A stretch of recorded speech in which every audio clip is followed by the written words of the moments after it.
ನಮಸ್ಕಾರ ರೀ. ಶ್ರಾವಣ ವಚನ ವಾಚನ 8ನೇ ದಿನಕ್ಕೆ ತಮಗೆಲ್ಲ ಆತ್ಮೀಯವಾದ ಸ್ವಾಗತ. ನಮ್ಮೆಲ್ಲರಿಂದೂ ತಿಳಿದೆಯೋ ಸಾಕಷ್ಟು ಸಲ ಸಾಕಷ್ಟು ತಪ್ಪುಗಳು ಆಗ್ಬಿಟ್ಟಿರ್ತಾವ.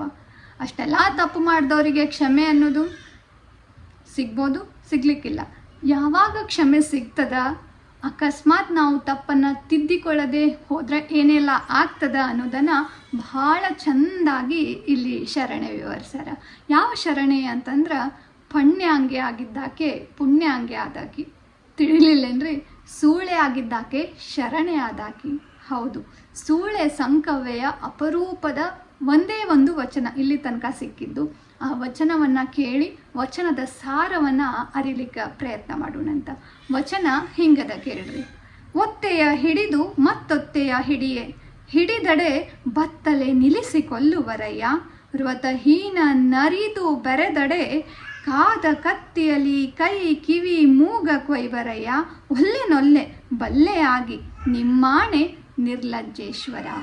ಹೌದು, ನಾ ಒಪ್ಕೊಳ್ತೀನಿ.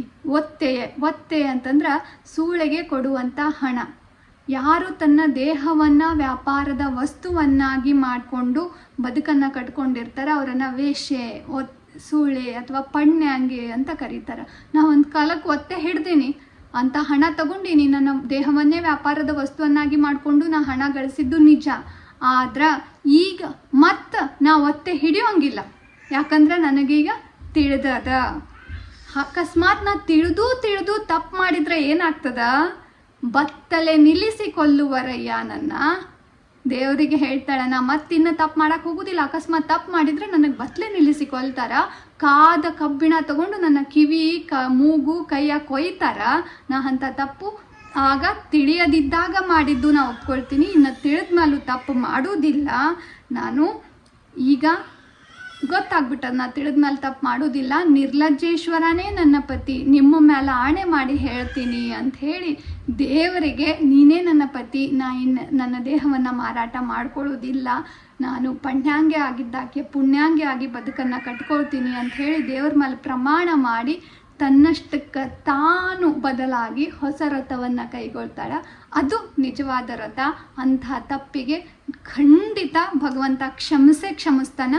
ನಾವುಗಳು ತಿಳಿದು ಮಾಡುವ ತಪ್ಪುಗಳಿಗೆ ನಾವು ಎಂಥ ಆಡಂಬರದ ಪೂಜೆ ಮಾಡಿ ಪುನಸ್ಕಾರ ಮಾಡಿ ಕೋಟಿಗಟ್ಟಲೆ ಹಣ ಕೊಟ್ಟು ಏನು ಮಾಡಿದ್ರೂ ಅದಕ್ಕೆ ಕ್ಷಮೆ ಅನ್ನೋದು ಇಲ್ಲವೇ ಇಲ್ಲ. ತಿಳಿಯದೇ ಆದ ತಪ್ಪಿಗೆ ಕ್ಷಮೆ ಅದ. ತಿಳಿದು ಮಾಡುವ ತಪ್ಪುಗಳಿಗೆ ಯಾವ ಕಾಲಕ್ಕೂ ಕ್ಷಮೆ ಇಲ್ಲ. ಅದು ನಮ್ಮನ್ನು ಕಾಯೋದಿಲ್ಲ, ಕೊಲ್ಲು ತನಕ ಕಾಡ್ತದ.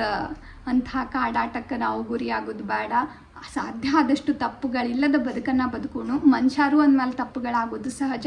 ತಪ್ಪನ್ನು ತಿದ್ದುಕೊಂಡು ಮುಂದೆ ಹೋಗ್ಲಿಕ್ಕೆ ಪ್ರಯತ್ನ ಮಾಡೋಣ, ತಪ್ಪುಗಳನ್ನು ಒಪ್ಪಿಕೊಳ್ಳೋಣ. ಅಂದಾಗ ಮಾತ್ರ ನಾವು ದೇವರಿಗೆ ಹತ್ತಿರ ಆಗ್ಲಿಕ್ಕೆ ಸಾಧ್ಯ ಆಗ್ತದೆ. ನಾಳಿನ ದಿನ ಇನ್ನೊಬ್ಬ ಅಪರೂಪದ ಶರಣೆಯ ಮತ್ತೊಂದು ವಚನದೊಟ್ಟಿಗೆ ಸಿಗ್ತೀನಿ. ಅಲ್ಲಿ ತನಕ ನಮಸ್ಕಾರ. ಈ ವಚನ ಪಯಣದೊಳಗೆ ನೀವು ನಮ್ಮ ಜೊತೆ ಆಗಲು ಸ್ಟೋರೀಸ್ ವಿತ್ ಸುಕೃತ ಅಮರೇಶ್ ಚಾನಲನ್ನು ಸಬ್ಸ್ಕ್ರೈಬ್ ಮಾಡಿರಿ. ವಚನವನ್ನು ಶೇರ್ ಮಾಡೋದು ಮರಿಬೇಡ್ರಿ. ಶರಣಾರ್ಥಿ.